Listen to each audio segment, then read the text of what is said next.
اللہ تعالیٰ نے قرآن مجید میں فرمایا ہے کہ انا اعطیناک الکوثر، اے محبوب علیہ السلام ہم نے آپ کو خیر کثیر عطا فرما دی۔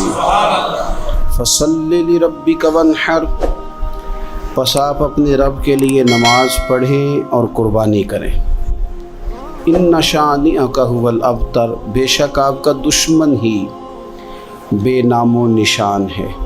اللہ تعالیٰ نے نبی پاک صلی اللہ تعالیٰ علیہ وسلم کو حضرت سیدہ خدیجۃ الکبریٰ رضی اللہ تعالیٰ عنہا کے بطن اطہر سے 6 اولادیں عطا فرمائیں۔ پیارے حبیب صلی اللہ تعالیٰ علیہ وسلم کی 4 بیٹیاں تھیں حضرت خدیجہ سے، اور 2 بیٹے تھے۔ اللہ تبارک و تعالیٰ کی حکمت کاملہ کی حضور کے دونوں بیٹے وصال فرما گئے۔ آپ کے جب دوسرے صاحبزادے کا وصال ہوا تو قریش مکہ کفار انہوں نے نبی پاک صلی اللہ تعالیٰ علیہ وسلم کے ساتھ معاذ اللہ اپنے بغض اور عداوت کا بڑا کھل کے اظہار کیا۔ کل تک یہ لوگ صادق اور امین کہہ رہے تھے، اور آج جب ان کو دعوت دین دی ہے تو ان کی دعوتیں باہر آنے لگی ہیں۔ ان کی چونکہ عداوت تھی، بغض تھا، تو حضور کے دوسرے صاحبزادے جب وصال فرما گئے تو کہنے لگے کہ معاذ اللہ اب تو یہ ابتر ہو گئے، بیٹا ہی کوئی نہیں۔ جب تک یہ ظاہری طور پر موجود ہیں بات بنے گی، اور جب یہ چلے جائیں گے تو کون ہوگا ان کا مشن چلانے والا، کون ہوگا ان کا ذکر کرنے والا؟ بس معاذ اللہ خوشیاں منانے لگے، بغلے بجانے لگے۔ یہ کفار مکہ کا طریقہ ہے، قریش مکہ کا، مشرکین کا طریقہ ہے۔ مسلمان کا یہ طریقہ نہیں کہ وہ اپنے مخالف کو مصیبت میں دیکھ کے تو خوشی کا اظہار کرے، یہ مسلمان کا طریقہ نہیں۔ جس شخص کے ساتھ ہمارا کسی وجہ سے اختلاف رائے ہو جاتا ہے، وہ معاذ اللہ کسی مشکل میں گرفتار ہو جائے تو ہم بڑا اظہار مسرت کرتے، دیکھا نا اب جو ہو، میں تو پہلے ہی کہہ رہا تھا۔ وہ ہمیں تو ہمارے بزرگوں نے فرمایا ہے کہ دشمن مرے تے خوشی نہ کریے، کیوں سجنا بھی تے مر جانا ہے، اوڑکتے دن آیا محمد اور کڑی نو ڈوب جانا ہے۔ اپنا رویہ کبھی بھی اتنا سخت نہ کریں، لہجے میں اتنی تلخی نہ لائیں کہ سامنے والے پہ مصیبت آ رہی ہے، اور نبی پاک صلی اللہ علیہ وسلم نے فرمایا اگر تم کسی کی مصیبت کو دیکھ کے خوشی کا اظہار کرو گے نا، اسے اللہ نجات دے دے گا، تمہیں مصیبت میں مبتلا کر دے گا۔ کبھی بھی اظہار نہ کریں، کبھی بھی کسی بھی موقع پر کسی کو مشکل میں دیکھ کر اس طرح کا رویہ اختیار نہ کریں۔ بہت سارے لوگ بغلے بجاتے ہیں، خوشی کا اظہار کرتے ہیں، دیکھا نا فلانا الجھ گیا۔ یہ تو طریقہ مشرکین مکہ کا ہے، کفار کا طریقہ ہے یہ۔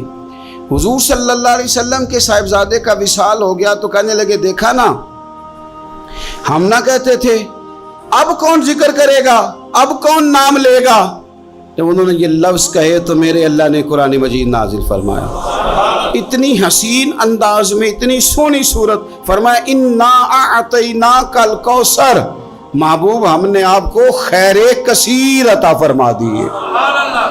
یہ کوثر سے کیا مراد ہے؟ ایک تو کوثر سے مراد ہے وہ جامع کوثر، وہ جنت کی نہر جس کی تیاری کستوری سے کی گئی، سونے جواہرات سے جس کو سجایا سنوارا گیا، جس کے پاس پیالے اس طرح پڑے ہوں گے، اتنے پیالے ہوں گے جس طرح آسمان پہ تارے چمکتے ہیں، اور پیاسی امت جائے گی تو حضور جام بھر بھر کے انہیں پلائیں گے۔ ایک تو کوثر سے مراد وہ حوض کوثر، جامع کوثر، اور ایک کوثر سے مراد دین اسلام۔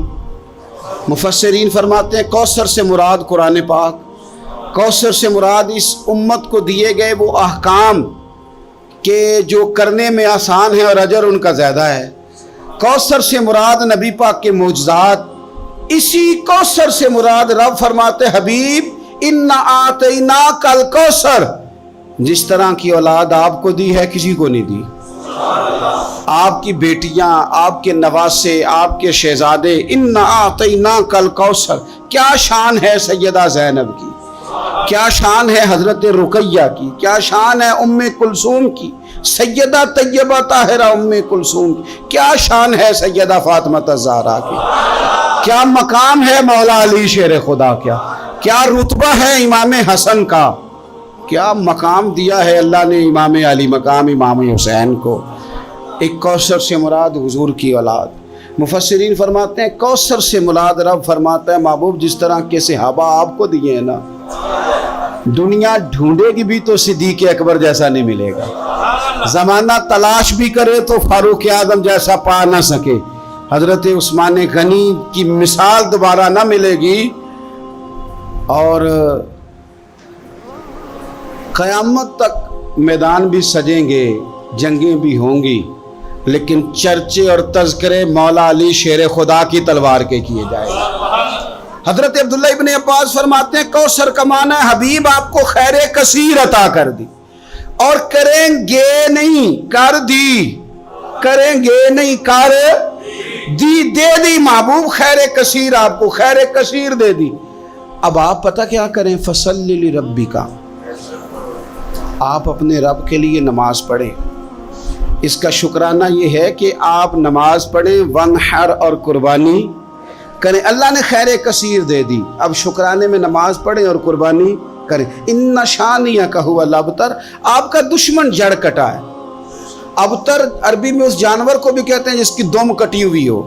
آپ کا دشمن دم کٹا ہے. ابو جہل کی اولاد مری تو نہیں تھی ساری, بلکہ ابو جہل کی اولاد میں تو حضرت اکرمہ رضی اللہ تعالیٰ عنہ اس کے بیٹے تھے, انہوں نے تو کلمہ پڑھ لیا تھا, حضور کے غلام ہو گئے تھے, پر کبھی کسی نے کہا ہے میں ابو جہل کی اولاد ہوں. یزید کی کوئی ساری اولاد مر تو نہیں گئی تھی, کبھی کسی نے کہا ہے میں اس کی اولاد میں سے ہوں. دشمنوں کی جڑ کٹتی ہے, دشمنوں کی. انہوں نے تو کہا تھا کہ ان کی اولاد کوئی نہیں, ان کا ذکر کیسے ہوگا.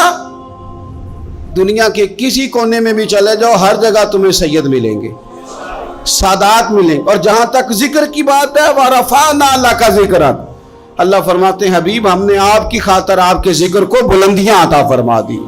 ہر گھر گلی, ہر نگر, ہر کونے رسول پاک کا تذکرہ ہو رہا ہے. کرنا کیا ہے, فصلی لربک ونحر, آپ نماز پڑھیں اور قربانی کریں. قرآن پاک کی آیت بتاتی ہے کہ فصلی لربک ونحر, پہلے نماز ہے پھر قربانی ہے. یعنی عید والے دن پہلے نماز پڑھیں گے پھر قربانی کریں گے. عید سے پہلے قربانی کیوں نہیں کہ اللہ نے پہلے ذکر ہی نماز کا کیا ہے, قربانی کا ذکر ہی بعد میں, پہلے نماز پھر قربانی. قربانی شکرانے میں کریں. میرے عزیز, اللہ کے حبیب صلی اللہ علیہ وسلم نے نا اسی لیے بڑے ذوق کے ساتھ قربانی کا درس دیا تھا. وجہ اس کی پتہ کیا ہے, اسلام کہتا ہے کہ امیر بندے اکیلے خوشی نہ مناؤ, بلکہ غریبوں کو شامل کرو خوشیوں میں. چھوٹی عید کا موقع آیا تو فطرانہ رکھ دیا ساتھ, کرو نا خوشی تو کھلاؤ غریبوں کو بھی, دو ان کو بھی. ہمارے ہاں تو فطرانہ نہیں, زکوٰۃ بھی اکثر لوگ رمضان میں ہی دیتے ہیں, اس کو بھی ساتھ شامل کر لیا گیا. آپ کے ہاں گھر میں بیٹا پیدا ہوا تو کہا عقیقہ کر لو, رشتہ داروں کو کھلاؤ, دوستوں کو کھلاؤ, غریبوں کو کھلاؤ. اگر آپ نے نکاح کیا تو کہا ولیمہ ضرور کرنا, خوشیوں میں دوسروں کو شریک کرو. حضور صلی اللہ تعالیٰ علیہ وسلم نے فرمایا ولیمہ ضرور کرنا, چاہے بکری کا بچہ ہی ذبح کر لو, ولیمہ ضرور کرو, دوستوں کو لوگوں کو شامل کرو. بڑی عید آ گئی تو فرمایا عید بھی پڑھو اور قربانی بھی کرو. لوگوں کو اپنی خوشیوں میں شامل کرو, رشتہ داروں کو بھی دو, دوستوں کو بھی دو, اپنوں کو بھی دو, اور غرباء کو بھی شامل کرو. ہم نے پتہ کیا کیا ہے, آہستہ آہستہ کر کے جیسے جیسے دولت زیادہ آئی لوگوں کے پاس, ان کے خرچے بڑھ گئے, ہمارے اخراجات زیادہ ہو گئے, پھر ہم بند ہو کے رہ گئے اپنے آپ میں. غریب بھی اپنی غریبی میں بند ہے, اسے بھی اگر کوئی چیز میسر آتی ہے تو وہ اکیلا قبضہ کرنا چاہتا ہے, معذرت کے ساتھ, ناراض نہیں ہونا, وہ بھی اپنی جگہ بند ہے, بانٹ کے نہیں دیتا. اگر غریب بھی تھوڑا تھوڑا بانٹے, دائیں بائیں دیکھے, تو پھر تو میرے رسول پاک کا وہ فرمان بھی بڑا خوبصورت ہے کہ حضور نے فرمایا کہ گوشت پکاؤ تو شوربہ زیادہ کر لو, چلو پڑوسیوں کو بھی شامل کر لو.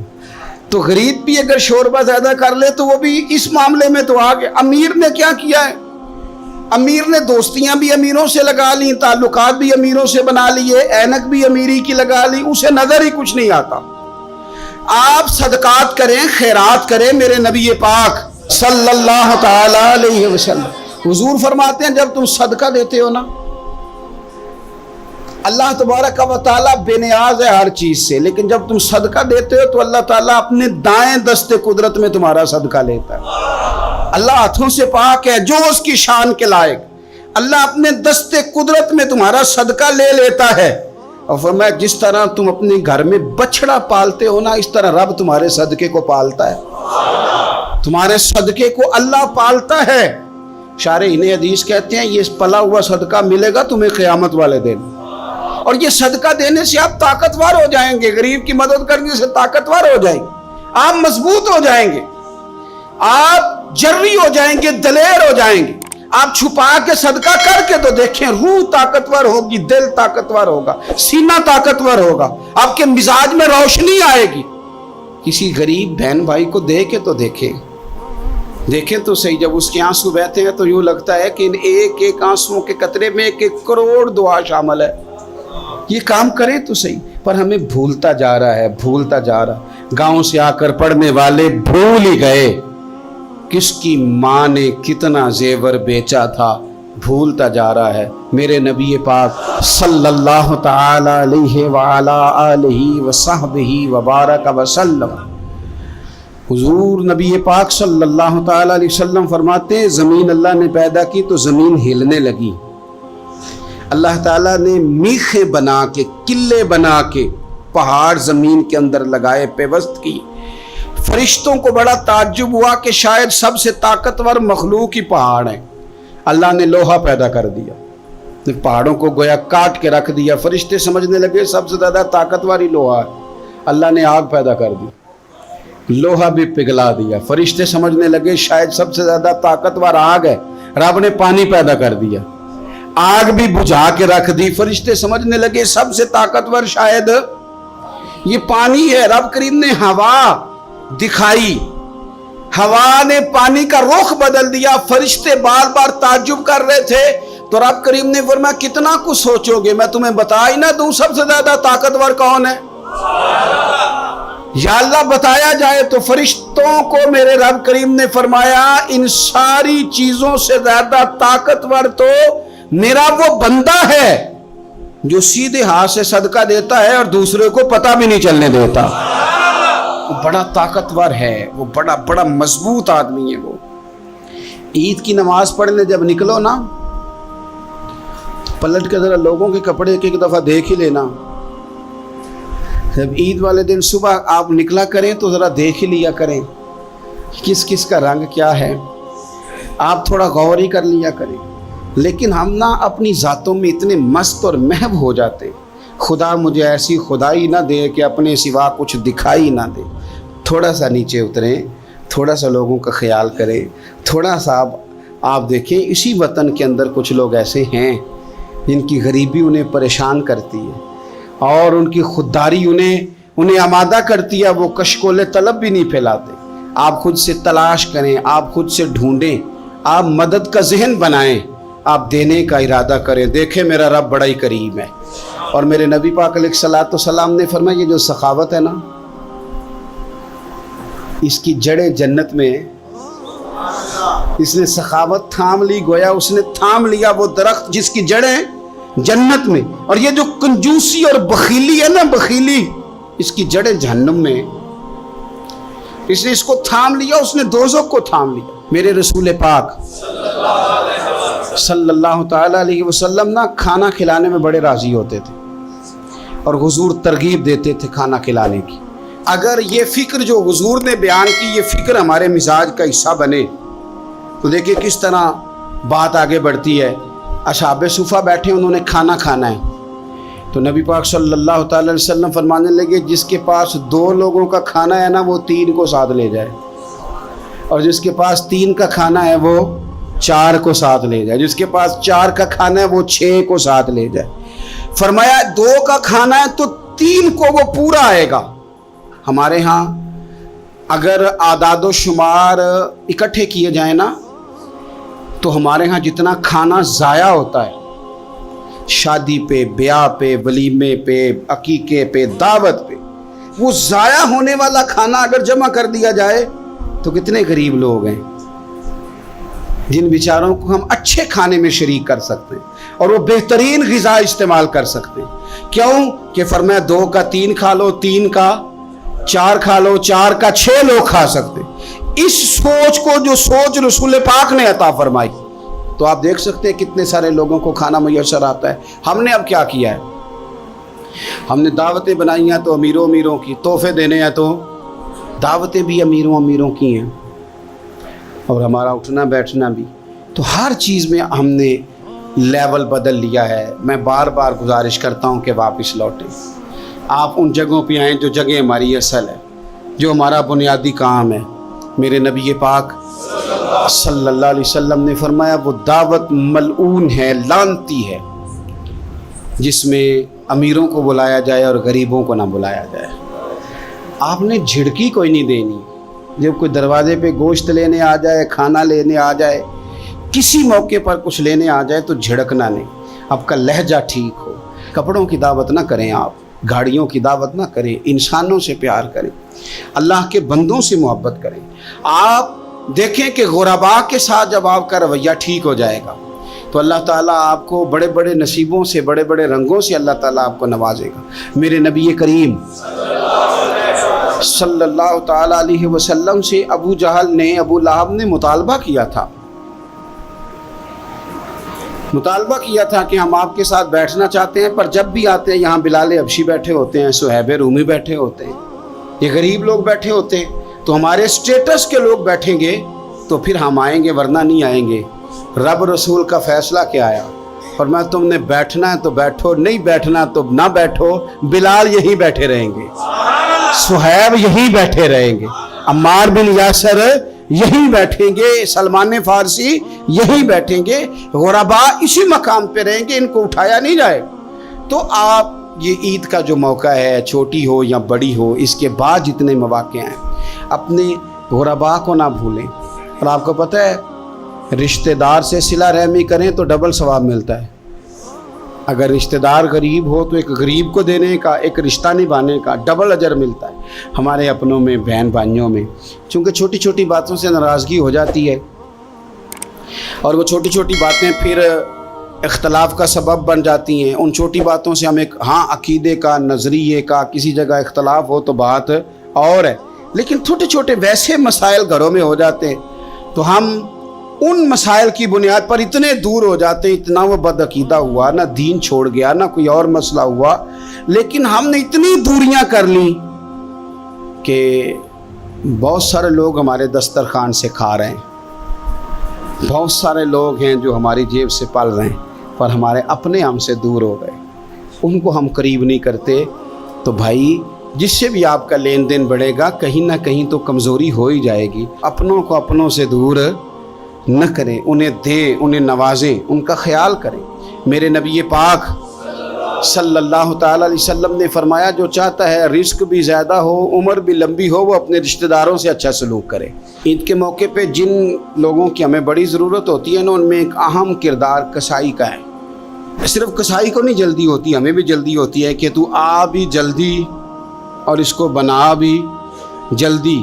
تو وہ کیا کر رہا ہوتا ہے, وہ ہمارا گوشت بھی بنا رہا ہوتا ہے اور ساتھ ساتھ فون بھی سن رہا ہوتا ہے, کہہ رہا ہوتا ہے 20 منٹ میں آیا, 40 منٹ میں آیا. ایک تو جھوٹ پہ جھوٹ معاذ اللہ تعالیٰ, اور دوسرا اس جلدی میں نقصان کیا ہے, اس جلدی میں نقصان جانور کا ہے.